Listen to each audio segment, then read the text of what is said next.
When Jesus saw the crowds, he ascended the mountain.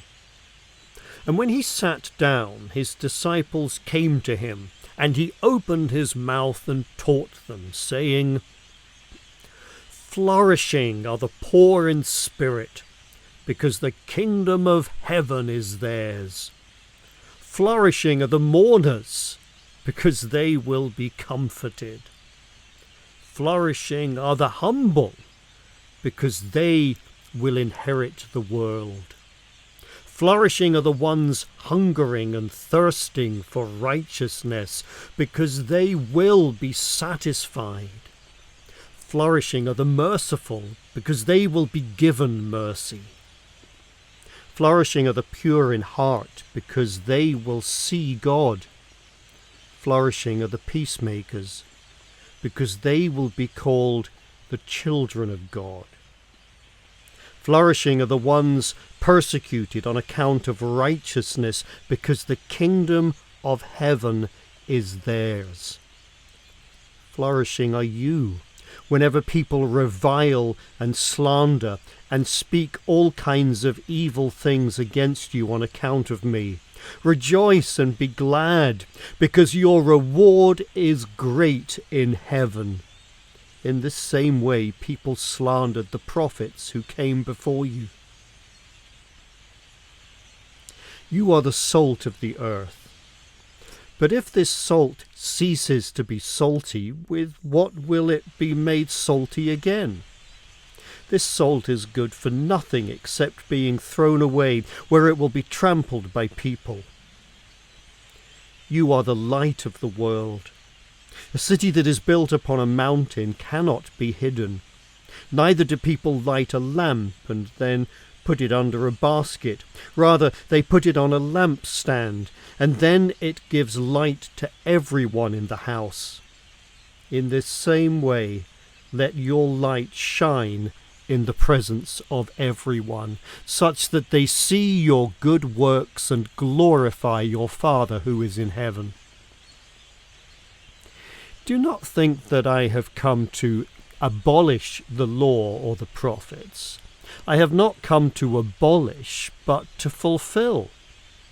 Truly I say to you that until heaven and earth pass away, not an iota or one pen stroke of the law will pass away until all is accomplished.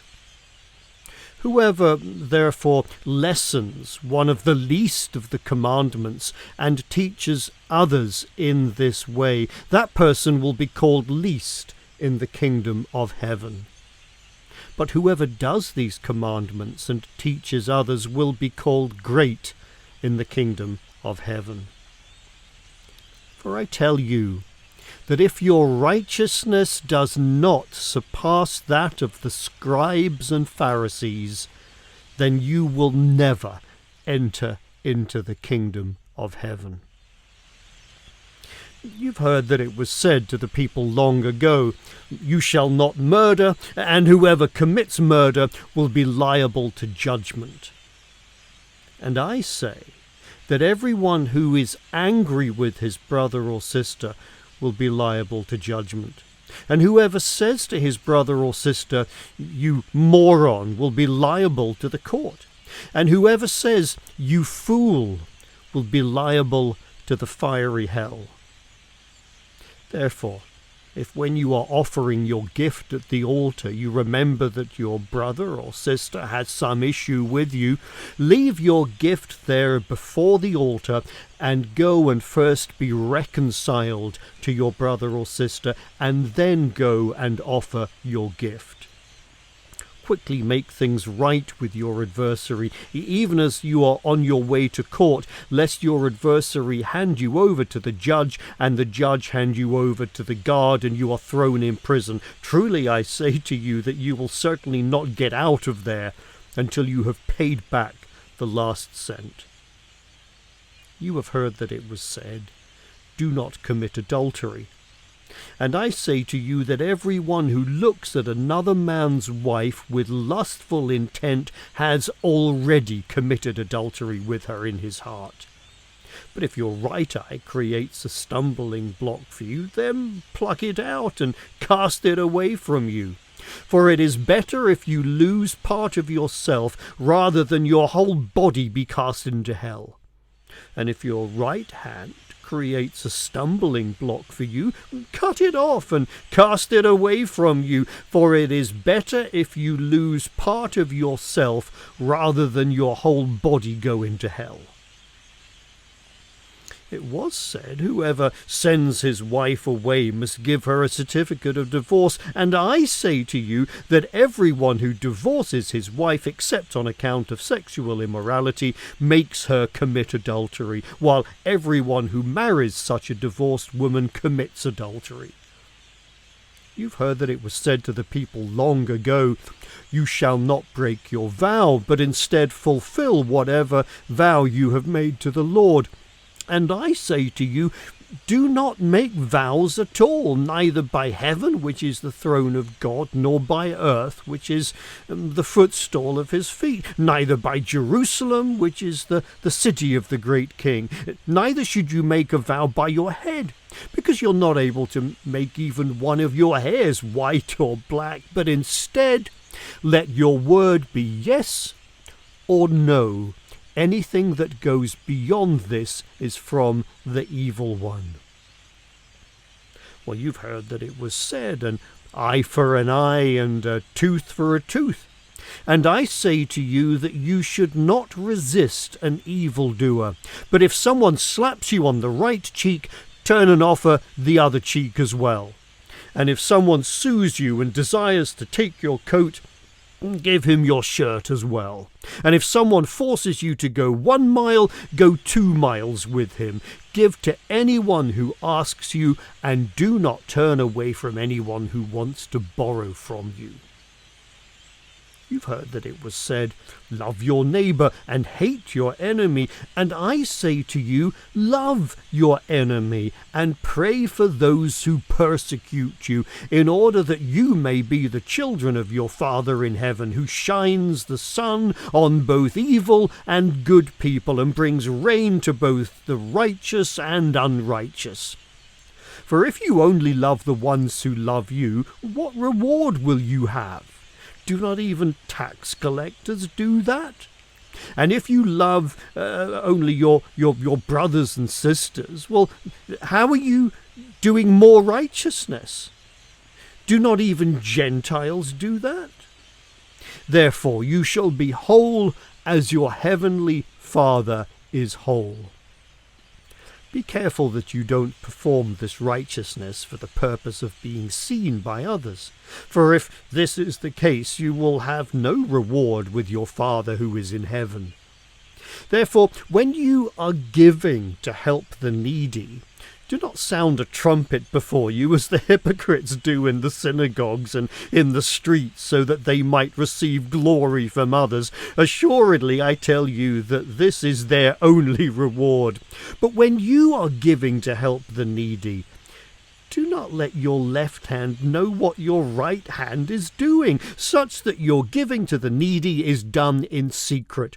And your Father, who sees what happens in secret, will reward you.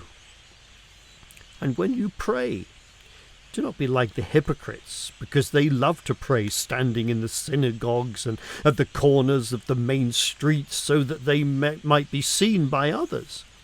Well, assuredly, I tell you that this is their only reward. When you pray, go into your private room, shut the door and pray to your Father who is in the secret place, and your Father who sees what happens in secret will reward you. In your praying, do not babble on like the Gentiles, for they reason that with their many words they will be heard. Do not be like them, for your Father knows what you need before you ask him. Therefore you shall pray in this way: Our Father who is in heaven, let your name be sanctified. Let your kingdom come. Let your will be done. As these are in heaven, let them be also on the earth. Give to us our daily bread, and forgive us of our trespasses, as we also forgive those who trespass against us. Do not lead us into temptation, but deliver us from the evil one. For if you forgive others their trespasses against you, your heavenly Father will forgive you. But if you do not forgive others, your heavenly Father will not forgive you. And when you fast, do not be like the hypocrites who look gloomy, for they disfigure their faces so that they might be seen by others to be fasting. Assuredly, I tell you that this is their only reward. When you fast, anoint your head with oil and wash your face so that it doesn't look like you are fasting to others, but it is apparent to your Father who is in the secret place, and your Father who sees in the secret place will reward you. Do not lay up for yourselves treasures on the earth, where moth and rust disfigure, and where thieves can break in and steal. Rather, lay up treasures for yourself in heaven, where moth and rust cannot disfigure, and where thieves cannot break in and steal. For where your treasure is, there also will be your heart. The eye is the lamp of the body. Therefore, if your eye is whole and generous, then your whole body will be enlightened. But if your eye is evil and greedy, then your whole body will be darkened. Thus, if the light that is in you is darkness, what darkness that is! No one is able to serve two lords. For the one he will hate, the other he will love, or he will be devoted to the one and think little of the other. You are not able to serve money and God. On account of this, I say to you, do not be anxious about the things of your life, what you will eat or what you will drink, nor about your body, how you will clothe yourselves. For is not life more than food, and the body more than clothing? Consider the birds of the air, that they do not sow seeds, nor harvest crops, nor gather it into barns, and yet your Father in heaven feeds them. Are you not much more valuable than they? Who among you is able to add even an hour to his life by being anxious? And why are you anxious about clothing? Consider the flowers of the field, how they grow. They do not work or spin thread for cloth. Yet I tell you that not even Solomon in all his glory was clothed like one of these. But if God in this way clothes the grass of the fields, which is here today, but tomorrow will be thrown into the fire, well, how much more will he clothe you, people of little faith? Therefore, do not be anxious, saying, what will we eat, or what will we drink, or what will we wear? For the Gentiles seek after all these things, and your heavenly Father knows that you need all these things. Instead, seek first the kingdom and the Father's righteousness, and all these things will be given to you. Therefore, do not be anxious about tomorrow, for tomorrow will be anxious for itself. Each day has enough of its own trouble. Do not judge unfairly, lest you be judged the same way. For by the kind of judgment with which you judge others, you will be judged. And with whatever measure you measure to others, it will also be measured to you. Why do you see the speck in your brother or sister's eye, but in regard to the plank of wood in your own eye you pay no attention? How can you say to your brother or sister, let me remove that speck from your eye? Look, there's a plank of wood in your own eye. You hypocrite! First remove the plank from your own eye, and then you can see clearly to remove the speck from your brother or sister's eye. Do not give sacred things to dogs, or throw pearls in front of pigs. If you do, the pigs will trample them with their feet, and the dogs may turn and tear you apart. Ask, and it will be given to you. Seek, and you will find. Knock, and the door will be opened to you. For everyone who asks receives, and everyone who seeks finds, and to everyone who knocks the door is opened. There is not a person among you, is there, who when his son asks him for bread will give him a stone? Or if he asks for a fish, he won't give him a serpent, will he? Well, if you, therefore, who are evil, know to give good gifts to your children, how much more will your Father who is in heaven give good gifts to those who ask him? Therefore, in everything, whatever you want others to do to you or for you, in this same way treat them, for this is the law and the prophets. Enter through the narrow gate, for the gate is wide, and the road that leads to destruction is easy, and the ones entering through that gate are many. But how narrow the gate is, and how difficult the road is that leads to life, and the ones who find it are few.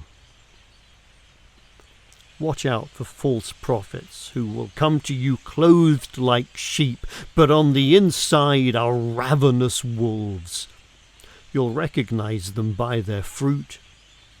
Grapes are not harvested from thorn bushes, nor are figs from thistles, are they? Well, in the same way, every healthy tree produces good fruit, but every decayed tree produces bad fruit.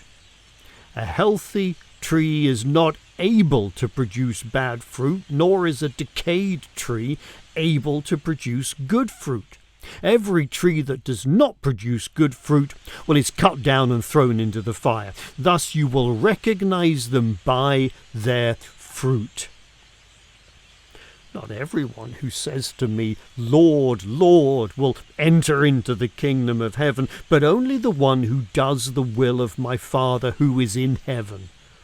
Many people will say to me on that day, Lord, Lord, in your name we prophesied, and in your name we cast out demons, and in your name we produced many miracles, didn't we?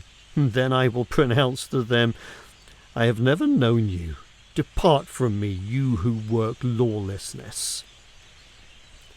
Therefore, anyone who listens to my words and practices them can be compared to a wise person who built his house on rock. The rain fell, and the rivers rose, and the winds blew and beat against that house. And yet it did not collapse, because it had been founded upon rock. But anyone who listens to my words and does not practice them can be compared to a foolish person who built his house on sand. The rain fell, and the rivers rose, and the winds blew and beat against that house, and it did collapse, and it was a massive crash.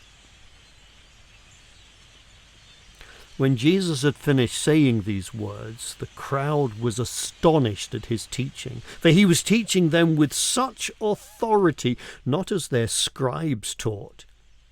And when he came down from the mountain, great crowds followed him.